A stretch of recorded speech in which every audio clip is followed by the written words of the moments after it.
Yours truly once again, Redneck Mega Man, all up in your face. It's Sunday.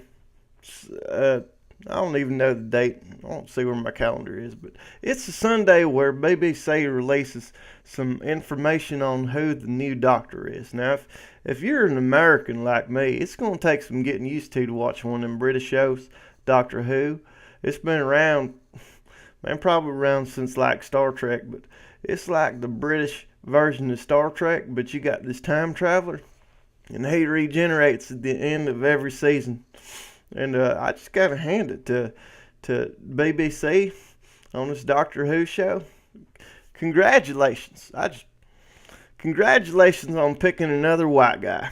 You know, for a second there, I thought it was 2013, but obviously, it's still the age of picking something different, like another white dude to play this show.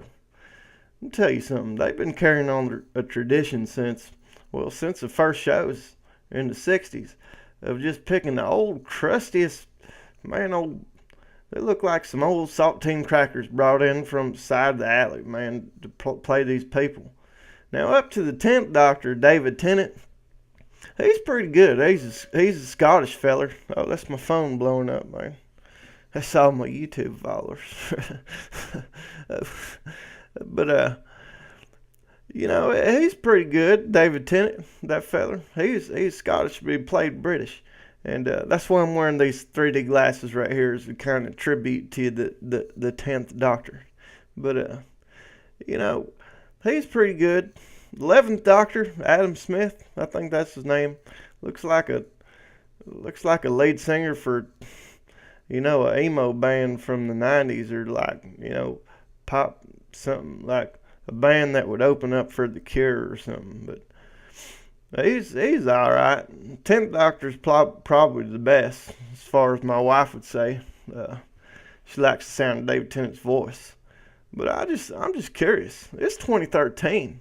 Why you gotta, go back in time? Pardon the pun.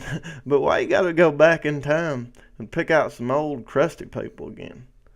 Hiddleston, that's the name of the guy. Tom, that's one guy that should be picked. Tom Hiddleston, Loki on the Avengers. I don't really care for him much, but my wife, man, she won't even talk to me whenever he's talking. She's just something about the sound of a British voice. I don't know what it is, but it's like we won in the American Revolution, but they still won as far as, winning them with those voices, whenever they come over here to States. But pick Loki, at least he ain't crusty. Yeah, he's white and he's British, but I get it. It's a British show. Or hell, if you want to be with the times, you could pick Richard Ayoade from the IT Crowd. That's another British show if you ain't never watched it, but it's about these nerds that work in the IT department. And he'd be the first black fella that's ever played on Doctor Who. And he's quirky enough for it. They need someone quirky, not just someone that, grew up with decades of experience and just looks like they'd look good in a Gucci suit. Because that's what it's come down to, Who can we get to model our suit and our watch, man? Come out with a good cologne flavor, because that's who it looks like. The new guy, the 12th person they picked out, I hope they were just joking, because he seems like he'd be right up the alley for, demo and Old Spice or something, but not for Doctor Who. For 2013 Doctor Who? Or if you want to be different, I get it. You want to pick a British person. You could go with the British woman, Helena Bonham Carter. She's married to that guy that produces the Beetlegeist and, the Nightmare Before Beetlejuice or whatever. She's kooky too. She was in the Fight Club and she looked like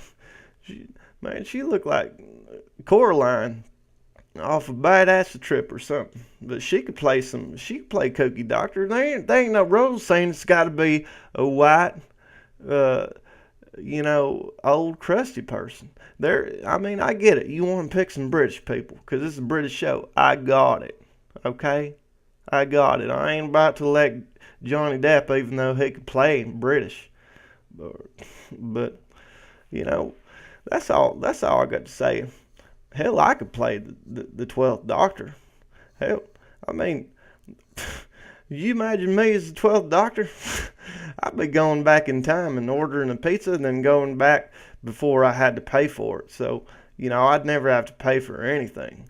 And I'd be going back to all the big events like, you know, Hootie and the Blowfish live and, Pearl Jam concert, back to that Pink Floyd. Go back to before the Pink Floyd concert, before the ringing started in my ears and before I had to get checked for, like all kinds of hallucinogens and stuff, man. But that's it. What y'all smoking, BBC? Y'all need to hear from the real fans right here. So that's my official response. I hope you have a good day and just keep on keeping on.